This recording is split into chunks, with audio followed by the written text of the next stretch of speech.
ಸಂಶಯಾಸ್ಪದ ರೀತಿಯಲ್ಲಿ 26 ವರ್ಷದ ಗೃಹಿಣಿ ಸಾವು. ಕಾವ್ಯಳ ಸಾವಿನ ಸುತ್ತ ಕಾಡ್ತಿದೆ ಅನುಮಾನದ ಹುತ್ತ.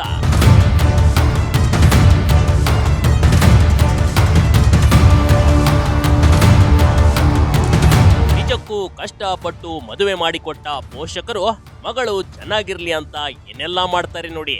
ಆದ್ರೆ ಅದೇ ಪೋಷಕರಿಗೆ ನಿಮ್ಮ ಮಗಳು ಇನ್ನಿಲ್ಲ ಅಂತ ಹೇಳಿದ್ರೆ ಅದೆಂತ ನೋವು ಆಗಿರ್ಬೇಡ. ಇಲ್ಲೂ ಕೂಡ 2 ವರ್ಷದ ಹಿಂದೆ ಧೂಮ್ ಧಾಮ್ ಅಂತ ಮದುವೆ ಮಾಡಿಕೊಟ್ಟಿದ್ದ ಗೃಹಿಣಿ ಇದೀಗ ಅಚಾನಕವಾಗಿ ಇನ್ನಿಲ್ಲ ಅಂದ್ರೆ ಹೇಗೆ ಹೇಳಿ.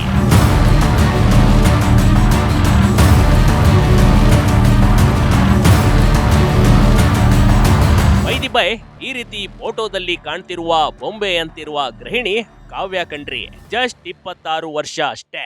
ಕಳೆದ 2 ವರ್ಷಗಳ ಹಿಂದೆ ಮನು ಎನ್ನೋನ ಜೊತೆ ವಿವಾಹ ಮಾಡಿಕೊಡಲಾಗಿತ್ತು. ಆದ್ರೆ ಚೆನ್ನಾಗಿದ್ದ ಸಂಸಾರದಲ್ಲಿ ಅದೇನಾಯ್ತೋ ಏನೋ ಕಾವ್ಯ ದಿಢೀರಂತ ಸಾವಿಗೆ ಶರಣಾಗ್ಬಿಟ್ಟಿದ್ದಾಳೆ. ಆದ್ರೀಗ ಈಕೆಯ ಸಾವಿನ ಹಿಂದೆ ಸಾಕಷ್ಟು ಅನುಮಾನಗಳು ಸಂಶಯಕ್ಕೆ ಕಾರಣ ಮಾಡಿಕೊಟ್ಟಿದೆ. ಈಕೆಯ ಸಾವು ನೇರವಾಗಿ ಗಂಡ ಮನುವಿನತ್ತ ಒಟ್ಟು ಮಾಡಿ ತೋರಿಸುವಂತೆ ಮಾಡ್ತಿದೆ.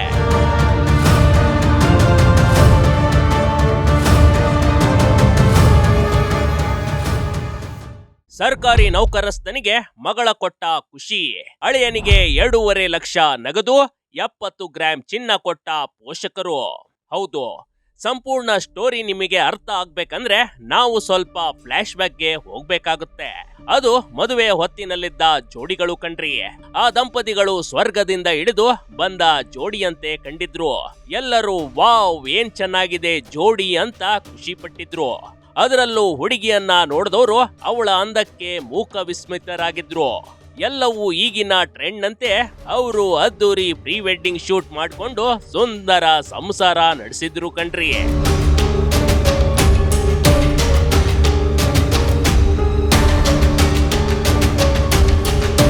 ದಾವಣಗೆರೆ ತಾಲೂಕಿನ ಮಂಡಲೂರು ಗ್ರಾಮದ ಬಡ ಕುಟುಂಬದ ಕನ್ಯೆ ಕಾವ್ಯ ಹಾಗೂ ಚನ್ನಗಿರಿ ತಾಲೂಕಿನ ಹೊದಿಗೆರೆ ಗ್ರಾಮದ ಮನು ಜೊತೆ ಭರ್ಜರಿ ವಿವಾಹ ಮಾಡಿಕೊಡ್ಲಾಗಿತ್ತು. ಯಾಕಂದ್ರೆ ಮನು ಅಂಚೆ ಇಲಾಖೆಯಲ್ಲಿ ಸರ್ಕಾರಿ ನೌಕರಸ್ಥನಾಗಿದ್ದ. ಕೈ ತುಂಬಾ ಸಂಬಳ ಪಡೆಯುತ್ತಿದ್ದ ಅಳಿಯ ಸಿಕ್ಕಿದ್ದಾನೆಂದು ಕಾವ್ಯ ಪೋಷಕರು ಸಾಕಷ್ಟು ಕನಸು ಕಟ್ಟಿಕೊಂಡಿದ್ರು.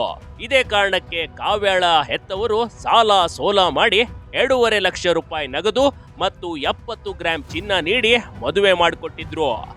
ಈ ದಂಪತಿ ದಾವಣಗೆರೆಯ ನಗರದ ಅರಸು ಬಡಾವಣೆಯ ಕ್ವಾರ್ಟರ್ಸ್ನಲ್ಲಿ ವಾಸವಿದ್ರು.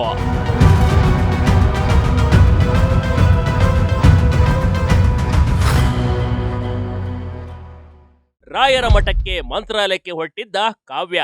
ಮನೆಯ ಮುಂದೆ ಕಾವ್ಯಳ ಪೋಷಕರಿಗೆ ಬಿಗ್ ಶಾಕ್. ಹೌದು, ಏಪ್ರಿಲ್ 17ರಂದು ಕಾವ್ಯ ತನ್ನ ತಾಯಿಯೊಂದಿಗೆ ಮಂತ್ರಾಲಯಕ್ಕೆ ಹೋಗಲು ಎಲ್ಲಾ ಸಿದ್ಧತೆ ನಡೆಸಿದ್ಲು. ಮನೆಯ ಮುಂದೆ ವಾಹನ ನಿಂತು ಎಲ್ಲರೂ ಕಾಯ್ತಾ ಇದ್ರು. ಆದ್ರೆ ಮಧ್ಯಾಹ್ನದಿಂದಲೇ ಕಾವ್ಯಳ ಫೋನ್ ಸ್ವಿಚ್ ಆಫ್ ಆಗಿತ್ತು ಕಣ್ರಿ. ರಾತ್ರಿ ವೇಳೆ ಮನು ತನ್ನ ಅತ್ತೆಗೆ ಫೋನ್ ಮಾಡಿ ಕಾವ್ಯ ಮಾತಾಡ್ತಿಲ್ಲ ಎಂದು ತಿಳಿಸಿದ್ದ. ಗಾಬರಿಗೊಂಡ ಸಂಬಂಧಿಕರು ಕಾವ್ಯಳನ್ನ ನೋಡೋಕೆ ಓಡೋಡಿ ಬಂದಿದ್ರು.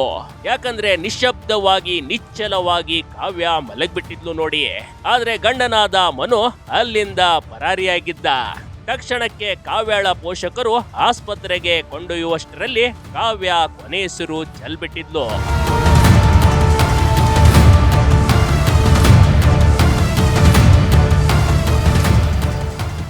ಗೊಂಬೆಯಂತಿದ್ದ ಹೆಂಡತಿಯನ್ನ ಬಿಟ್ಟು ಪರಸ್ತ್ರೀ ಸಹವಾಸ, ಪೆನ್ ಡ್ರೈವ್ ನಲ್ಲಿತ್ತು ಗಂಡನ ರಾಸಲೀಲೆ, ಕಿರುಕುಳದ ಸಾಕ್ಷಿ. ಎಸ್, ಕಾವ್ಯಳ ಪತಿ ಮನುಗೆ ಮತ್ತೊಬ್ಬ ಮಹಿಳೆಯೊಂದಿಗೆ ಅನೈತಿಕ ಸಂಬಂಧವಿತ್ತು ಕಣ್ರಿ. ಮತ್ತು ಆತ ಮಾದಕ ಚಟಕ್ಕೆ ಬಲಿಯಾಗಿದ್ದ ಎನ್ನಲಾಗ್ತಾ ಇದೆ. ಈ ಬಗ್ಗೆ ಕಾವ್ಯ ತನ್ನ ಪೋಷಕರಿಗೆ ಈ ಹಿಂದೆ ಹೇಳಿ ಇಟ್ಕೊಂಡಿದ್ಲು. ಪತಿ ನೀಡುತ್ತಿದ್ದ ಕಿರುಕುಳ ಮತ್ತು ಆತನ ಅನೈತಿಕ ಸಂಬಂಧದ ಸಾಕ್ಷ್ಯಗಳನ್ನ ಕಾವ್ಯ ಒಂದು ಪೆನ್ ಡ್ರೈವ್ ನಲ್ಲಿ ಸಂಗ್ರಹಿಸಿಟ್ಟಿದ್ಲು ನೋಡಿ. ಇದೇ ಪೆನ್ ಡ್ರೈವ್ ಈ ಕೊಲೆ ಪ್ರಕರಣಕ್ಕೆ ಪ್ರಮುಖ ಸಾಕ್ಷಿಯಾಗುವ ಸಾಧ್ಯತೆ ಇದೆ.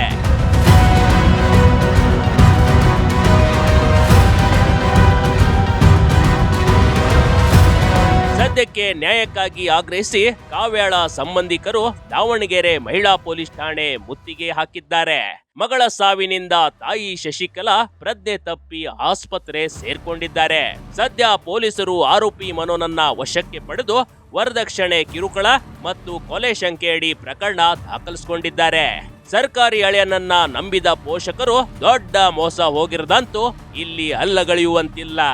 Big TV Karnataka, Davanagere.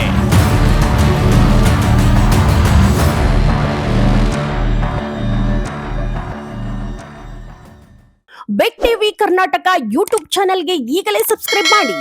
ಧನ್ಯವಾದಗಳು.